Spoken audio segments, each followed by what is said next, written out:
Hello everyone. So I only have 2 coins to show you today. I think I've mentioned that I don't feel like the current $17 range that silver's hovering is a great time to be buying. It's not bad if you see stuff you like, or that you want, or that you're in the market for, and I'm still looking for stuff. But in the meantime, I'm going to use this as a chance to learn more about coin grading and numismatics. And so my next couple videos are going to involve me trying to show off a coin or 2 or 3 in as much detail as possible, and telling you what I think the grade is, what I think the price of a coin of that grade is, and I'll have the websites in the comments that I'm using to determine that. And if you have your own websites, please by all means let me know, and feel free to chime in on if you think I'm doing a good job with the grading or if I'm making mistakes. So this is my first purely numismatic, basically no bullion value coin. It is a 3-cent nickel, and I grade it as an XF. And the reason why, we're extremely fine. The first thing to look at is the braid right below the crown. And if it was an AU, you should be able to see the actual detailed lines in the braid.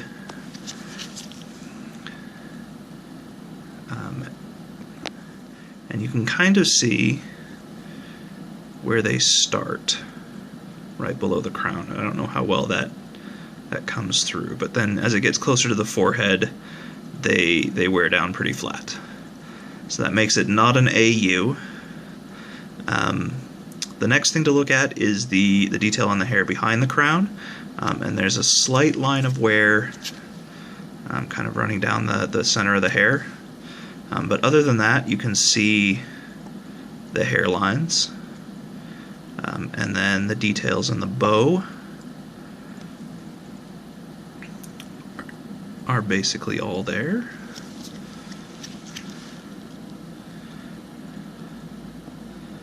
And so as I understand it, those are the main things to look at for the obverse of this coin.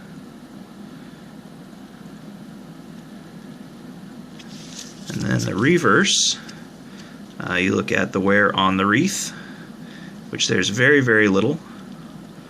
Almost all the wreath details are still there.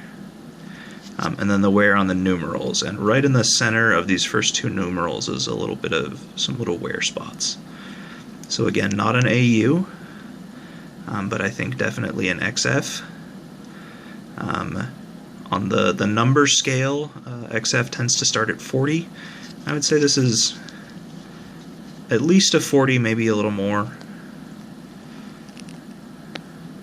But let's just sit with 40 for now.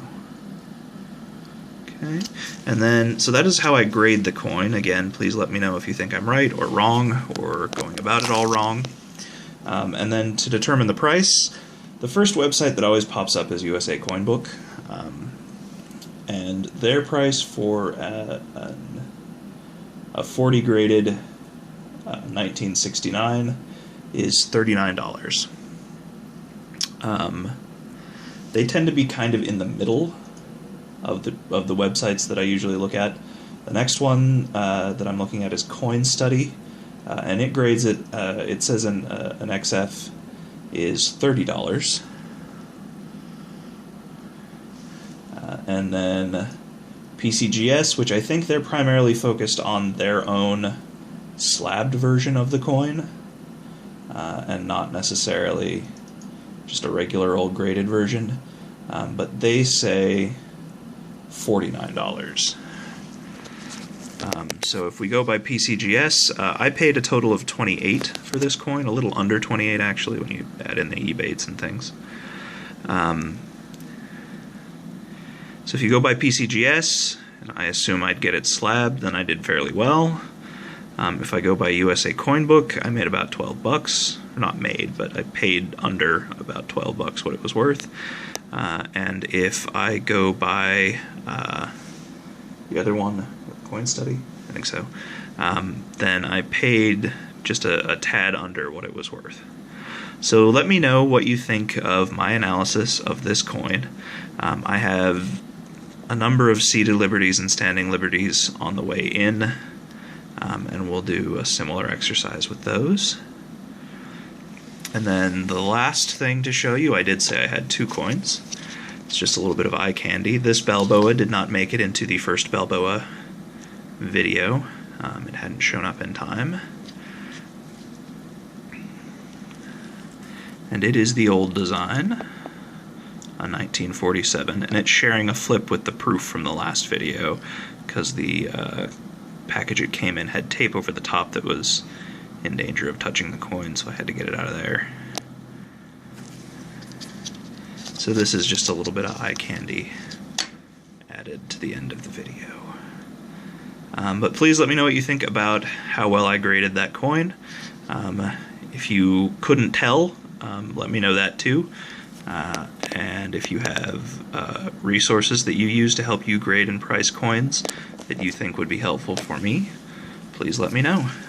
And like I said, I should have some really nice seated and standing liberties for the next video for you all to look at and try to determine what they are worth. Alright, I hope you enjoyed the video. Have a nice day.